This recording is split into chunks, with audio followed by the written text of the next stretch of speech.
Hello students, welcome to my channel. तो इस video में हम सॉल्व कर रहे हैं class 10th NCERT exemplar book exercise 5.3 question number 34 35 last two question है। Kanika was given her pocket money on January 1st 2008। तो 1 जनवरी 2008 को कनिका को क्या हुआ, उसकी पॉकेट मनी दी गई।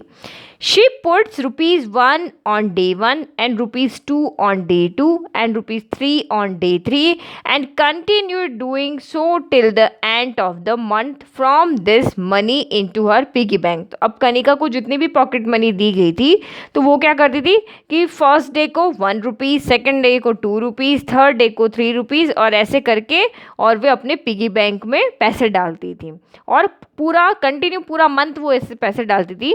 She also spent ₹200 of her pocket money and found that at the end of the month she still had ₹100 with her। तो ये तो उसने सेविंग किया, ये ₹1, ₹2, ₹3 उसने पिगी बैंक में डाला। फिर उसके अलावा उसने क्या किया, अपनी जो भी उसको पॉकेट मनी मिली थी, लेट के हम यहाँ ले लेते कि उसको ₹X मिले थे, तो ₹X में से एक पोर्शन तो पिगी बैंक में जा रहा है, इतना पैसा उसने खर्च कर दिया। और तीसरा यहाँ पे ये कि अभी भी उसके पास ₹100 बचे हुए हैं। तो how much was her pocket money for the month. तो आपको बताना है कि उस मंथ के लिए, जनवरी मंथ के लिए उसकी कितनी पॉकेट मनी थी। तो पॉकेट मनी आपकी क्या तीन यहाँ पे ऐड होगी, एक तो ₹204 प्लस 100 हो जाएगा। सिर्फ आपको एक ही चीज़ यहाँ पे ऐड करनी है कि इस मंथ में जो उसने पिगी बैंक में पैसे डाले हैं 1 + 2 + 3 + 4 प्लस, और जनवरी मंथ है, जनवरी मंथ में टोटल 31 डेज होते हैं। तो 31 डेज में उसने टोटल कितने पैसे डाले वो आपको यहाँ पे काउंट करना है, वो आपको यहाँ पे सम करके बताना है कितने टोटल यहाँ पे पिगी बैंक में कितने रुपीस थे, क्योंकि जितने उसने खर्च किए और जितने उसने बचाए वो तो हमें यहाँ पे डायरेक्ट आंसर गिवन है। तो सिर्फ हमें यहाँ पे एपी बनाना है और एपी बना के और उसका सम फाइंड करना है। ओके तो सोल्यूशन इस तरह से करेंगे, let her pocket money be ₹X कि हमने माना कि उसको जनवरी में टोटल ₹X पॉकेट मनी मिली थी। फिर आपको यहाँ क्वेश्चन में गिवन है कि शी स्पेंड 204 एंड ₹100, उसने स्पेंड कर दिए, खर्च कर दिए 204 और ₹100 इज लेफ्ट विथ हर, और ₹100 अभी भी उसके पास बचे हुए हैं मंथ के एंड में। तो सबसे पहले हम यहाँ पे, क्योंकि इस रुपीज़ का और पिगी बैंक में जितनी रुपीज़ है वो सम मिला के आपका X यहाँ पे है। तो सबसे पहले मैं यहाँ पे पिगी बैंक में टोटल कितनी रुपीज़ है वो फाइंड कर लेती हूँ, क्योंकि ये दोनों तो मेरे पास डायरेक्ट है। तो now money in piggy bank, तो पिगी बैंक में कितनी रुपीज़ होंगे। तो फर्स्ट आपको यहाँ पे दिया हुआ है कि उस मंथ आपका कौन सा है, जनवरी में हमारे पास 31 डेज होते हैं और उसने पैसे कैसे डाले थे पिगी बैंक में, फर्स्ट डे को ₹1 डाला, सेकेंड डे को ₹2, थर्ड डे को ₹3 और कंटिन्यू उसने 31 डेज तक ऐसे ही किया था। तो now money in piggy bank, तो इन सारे रुपीज़ का फर्स्ट डे का ₹1, सेकेंड डे का ₹2, थर्ड डे का ₹3, फोर्थ डे का ₹4 अप टू उसने टोटल कहाँ तक डाले थे 31 डेज, यानी कि 31 डेज, पहले दिन का एक ₹1, दूसरे दिन का 2, तीसरे दिन का 3, चौथे दिन का 4, तो 31 डे का ₹31 उसने डाले। तो अब आपको इसका सम करना है, इन सारे रुपीज़ का सम करना है। तो हम यहाँ पे सम का फॉर्मूला लगाएंगे, SN = N/2A + L हो जाएगा, A + L हो जाएगा, क्योंकि हमारे पास लास्ट टाइम हमें पता है तो हम ये वाला फॉर्मूला लगा लें। तो अब आप यहाँ पे देखो, यहाँ फॉर्मूले में क्या क्या चाहिए, A हमारे पास फर्स्ट टर्म है 1, कॉमन डिफरेंस D हमारे पास है A2 - A1, तो ये हमारा A2 है, ये हमारा A1 है, तो 2 - 1 = 1 हो गया। और N = मंथ में टोटल कितने डेज है, 31 डेज है, तो ये हमारा N हो गया। नाउ वैल्यू पुट कर लेते हैं, तो ये हो गया S, N की जगह रखा 31, तो ये हो गया 31/2A यानी 1 प्लस L आपका लास्ट टर्म यहाँ पे क्या है 31, यानी कि N भी आपका 31 है और लास्ट टर्म भी आपका यहाँ पे कितना है 31 है। तो ये हमने यहाँ पे पुट कर लिया। नाउ इसको सॉल्व कर लो, तो ये हो गया 31/2 × 31 + 1, तो ये हो गया 32, 2 से 32 कैंसिल हो गया आपका 16 टाइम, तो 16 × 1, तो ये आपको हो जाएगा 16 का 6 कैरी 1, तो 48 + 1 49, यानी कि उसके पिगी बैंक में टोटल कितने रुपीज़ है, ₹496 है। नाउ अब मनी जो पॉकेट पिगी बैंक में इतने हैं, नाउ उसकी टोटल पॉकेट मनी कितनी होगी। तो therefore money in piggy bank is ₹496। Now total pocket money is equal to, तो ये आपका रियल लाइफ बेस्ड जो सिचुएशन है उस तरह का क्वेश्चन है। तो money in piggy bank plus उसने कितने रुपए खर्च किए प्लस उसने कितने रुपए उसके पास मंथ एंड में बच गए। तो पिगी बैंक के अंदर रुपीज़ थे 496 रुपीज़, अब उसने कितने रुपीज़ खर्च किए थे 204, और मंथ एंड में उसके पास कितने रुपीज़ बचे थे 100 रुपीज़। तो नाउ इनको ऐड कर लो, 6 + 4 10 का 0 कैरी 1, तो 1 + 9 9 + 1 10 10 का 0 कैरी 1, 4 + 2 6 6 + 2 8, यानी कि उसके पास टोटल पॉकेट मनी उसकी कितनी थी 800 rupees. Therefore her pocket money is 800 rupees. Okay, तो इस तरह से हमको क्वेश्चन को सॉल्व करना है। तो ये इस तरह से एपी जनरेट वाला क्वेश्चन ये इस तरह से आपका एग्जाम में आएगा, क्योंकि अगर आप एक्सरसाइज में भी देखो एनसीईआरटी में तो जो पोटैटो वाला है जहाँ पे आपको एपी खुद जनरेट करनी पड़ती है, तो वो भी इंपॉर्टेंट क्वेश्चन है जो आपके सेक्शन डी में आ सकते हैं। तो इसी तरह के क्वेश्चन आपके सेक्शन डी में आएंगे जहाँ पे आपको एपी जनरेट करनी पड़ेगी। नाउ नेक्स्ट सॉल्व करते हैं 35। तो question number 35 is Yasmin saves ₹32 during the first month, ₹36 in the second month, ₹40 in the third month. If she continues to save in this manner, in how many months will she save ₹2000? तो यहाँ कहने का क्या मतलब है कि यास्मिन है वो उसने पहले महीने में 32 रुपीज़ बचाए, सेकेंड मंथ में उसने 36 रुपीज़ बचाए, फिर नेक्स्ट मंथ में थर्ड मंथ में 40 रुपीज़ बचाए। इस तरह से कर करके वो नेक्स्ट मंथ में पैसे बचा रही है, लेकिन उसको टोटल 2000 रुपीज़ बचाना है। तो आपको उसको ये बताना है कि उसको कितने महीने लगेंगे इतने रुपए बचाने में। यानी एक्चुअल में हमें यहाँ पे क्या दिया हुआ है, ये जो है वो हमारा सम दिया हुआ है, ये हमें एसएन दिया, उसको टोटल इतने रुपीज़ बचाने हैं और अब कितने महीने में, तो आपको यहाँ पे एन फाइंड करना है। ओके, तो जब भी क्वेश्चन रीड करते हो पहले ये देख लो क्या क्या गिवन है। तो ये जो आपको ये गिवन है ना first month second month third month, actual में ये एपी बन रही है। इस एपी में आपको एसएन दिया हुआ है और ये एन आपको यहाँ पे फाइंड करना है। ओके, तो given that Yasmin saves rupees during first month 32, second month 36, third month 40 rupees. अब उसने हमें आपको यही फाइंड करना है ना कितने महीने उसको लगेंगे। तो let Yasmin saves ₹2000 during the n month, उसको टोटल 2000 रुपीज़ बचाने हैं। Yasmin want to save ₹2000, let Yasmin saves ₹2000 during the n month, यानी कि उसको एन मंथ लगेंगे इसने रुपीज़ बचाने में। तो अब आप यहाँ पे देखो ये आपकी एपी बन रही है, क्योंकि 36 - 32 भी आपका यहाँ पे 4 होता है और 40 - 36 भी आपका 4 होता है, कॉमन डिफरेंस सेम आ रहा है। तो here we have AP 32, 36, 40 and so on. ठीक है, तो ये आपका एंड टर्म्स तक जा रहा है। नाउ टोटल मनी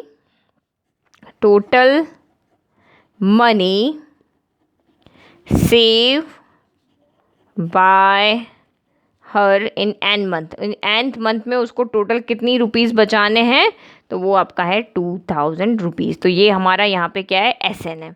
तो हमारे पास सम का फॉर्मूला होता है S N equal to, last term हमें यहाँ पे गिवन नहीं है तो हम फर्स्ट वाला फॉर्मूला लेंगे n/2 2a + n - 1 × d, ये फॉर्मूला हम लेंगे।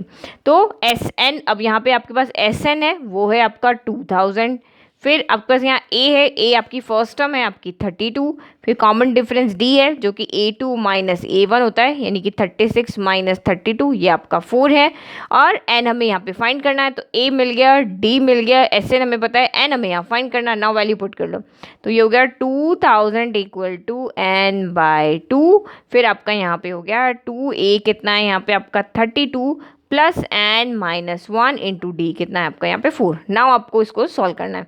तो पहले 2 उधर लेके चले जाए, तो ये हो गया 2000 × 2 इक्वल टू ये n हो गया, 32 × 2 आपका हो गया 64, plus plus plus 4 × n 4n हो गया, प्लस माइनस माइनस 4 × 1 4 हो गया। तो ये आपका यहाँ पे हो गया 4000 = n, और ये आपका 4n एज इट इज, 64 में से 4 गया, प्लस माइनस माइनस है, 64 में से 4 गया तो प्लस का आपका यहाँ पे 60 बचा। अब हम n को अंदर मल्टीप्लाई कर लेते हैं, या फिर यहाँ से और कुछ कॉमन आ रहा है कॉमन ले लेते हैं। ओके, तो पहले n को मल्टीप्लाई कर लेते हैं, तो ये हो गया 4000 = n × 4n, 4n का स्क्वायर हो गया, प्लस 60 × n 60n हो गया। अब देखो ये हम यहाँ पे और इसको सिंपल कर सकते हैं, तो ये हो गया 4000 = 4 के टेबल में 4 भी आता है 60 भी आता है, तो हम 4 यहाँ पे कॉमन ले लेते हैं, तो ये हो गया 4n²। तो अब कह रहे हैं कि n कॉमन था, इसको क्यों मल्टीप्लाई किया, क्योंकि यहाँ पे एक क्वाड्रेटिक इक्वेशन बन रही है, तो मैं 4 यहाँ पे इसलिए कॉमन ले रही हूँ ताकि इक्वेशन ईजी हो जाए। हम यहाँ पे क्योंकि मिडिल टर्म स्प्लिट करना पड़ेगा तो ईजी हो जाए, इसलिए मैं यहाँ पे 4 कॉमन ले रही हूँ। तो 4 मैंने यहाँ कॉमन लिया, तो 4 के टेबल में 4 आया 1 टाइम, तो n² बचा। 4 के टेबल में 60 आया आपका यहाँ पे 2 टाइम आया आपका, नहीं सॉरी 1 टाइम आएगा, फिर 5, ठीक है 50। तो ये n आपका एज इट इज, ये हमारा कॉमन आ गया। अब इस 4 को आप इधर लेके चले जाओ, तो ये हो गया 4000/4 equal to n square plus 15n हो गया। तो 4000 ये कैंसिल हो गया, 1000 आ गया। अब इस 1000 को हम इधर लेके चले जाएंगे, तो यहाँ बचेगा 0, n square plus 15n minus 1000 हो गया। तो ये हमारी यहाँ पे क्या हो गई, एक क्वाड्रेटिक इक्वेशन हो गई ना। इसको सॉल्व करके और आपको n की वैल्यू मिलेगी। तो अब आप यहाँ पे देखो, हमें दो टर्म ऐसी चाहिए कि यहाँ माइनस का साइन है ना, तो माइनस करने पर तो बी आए यानी कि 15 आए, और प्रोडक्ट करने पर 1000 इंटू 1, तो ये आपका 1000 है। तो अब आप कैसे फाइंड करोगे, तो आप यहाँ पे क्या करो, मुझे सिंपल सा यहाँ पे दिख रहा है, नहीं तो मैं देखो यहाँ फैक्टर बना लेते हैं, नहीं पता चल रहा फैक्टर बना लो। 1000 किस किसको मल्टीप्लाई करने वाला, 2 के टेबल में गया 500 आया, 2 के टेबल में गया 250 आया, फिर 2 के टेबल में गया, ठीक है 2 के टेबल में गया 1 टाइम, 2 टाइम, 5 टाइम 125 आया।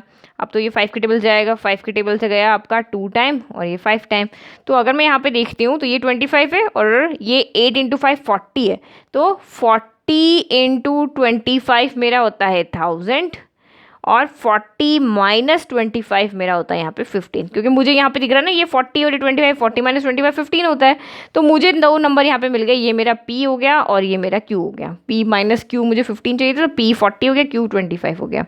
तो ये मैंने मिडिल टर्म को यहाँ पे स्प्लिट कर लिया। तो हम इसको सॉल्व कर रहे हैं, तो ये हो गया n स्क्वायर प्लस इस 15 की जगह पे हम रख देंगे 40 माइनस 25, एन माइनस हो गया यहाँ पे 1000, तो 0 equal to n square plus plus plus, तो ये हो गया plus 40n plus minus minus 25n minus 1000।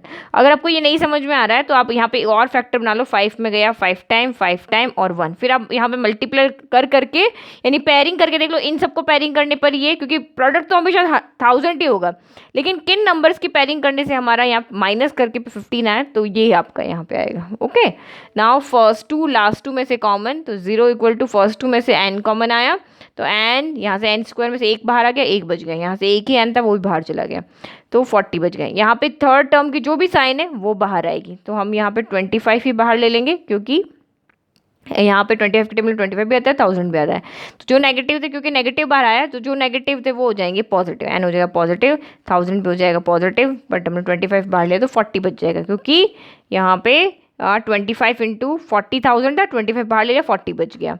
तो 0 इक्वल टू n प्लस 40, जो कॉमन ब्रैकेट है वो हमने एक बार लिख दिया, और जो कॉमन लिए थे उनको भी हमने एक साथ लिख दिया। तो अब देखो यहाँ से आंसर लेते हैं, तो जब when n plus 40 equal to 0, तो this implies n equal to minus 40 हो गया, और जब n माइनस 25 इक्वल टू 0, तो this implies n equal to आपके पास 25 हो गया।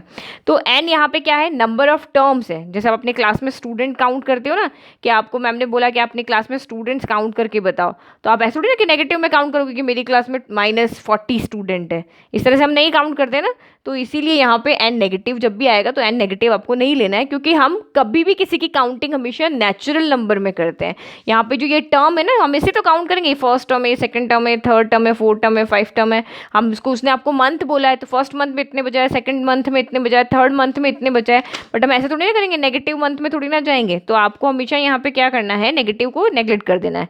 But n equal to -40 as number of terms, हमारे पास मंथ है तो हम लिखेंगे एज नंबर ऑफ टर्म्स, चाहे नंबर ऑफ टर्म्स कह दो या फिर मंथ्स कह दो, चाहे आप काउंटिंग में मंथ्स ले लो या नंबर ऑफ टर्म्स ले लो, कैन नॉट बी नेगेटिव। वो कभी भी नेगेटिव नहीं होती, चाहे टर्म को काउंट करो चाहे नंबर ऑफ मंथ को काउंट करो, वो नेगेटिव नहीं होंगे। सो इट वुड टेक, तो हमारे पास आंसर क्या हो गया, फिर दूसरा वाला आंसर हो गया ये वाला, तो इट वुड टेक 25 मंथ, तो उसको 2000 रुपीज़ कलेक्ट करने में टोटल 25 मंथ्स लगेंगे टू सेव 2000 रुपीज़। तो उसको 25 मंथ लगेंगे इतने रुपीज़ उसको कलेक्ट करने में। तो सिंपल क्वेश्चन था, 2 आंसर है, तो उसका लॉजिक आपको यहाँ पे हमेशा बताने आना चाहिए कि 2 में से कौन सा आंसर लेंगे, कौन सा हम यहाँ पे नहीं लेंगे। तो हमेशा नेगेटिव को नेगलेक्ट करना है, पॉजिटिव को आंसर को हमेशा आपको यहाँ पे रखना है जब भी नंबर ऑफ टर्म्स की बात आती है। ओके, तो आई होप आपको दोनों क्वेश्चन अच्छे से समझ में आए। Thank you.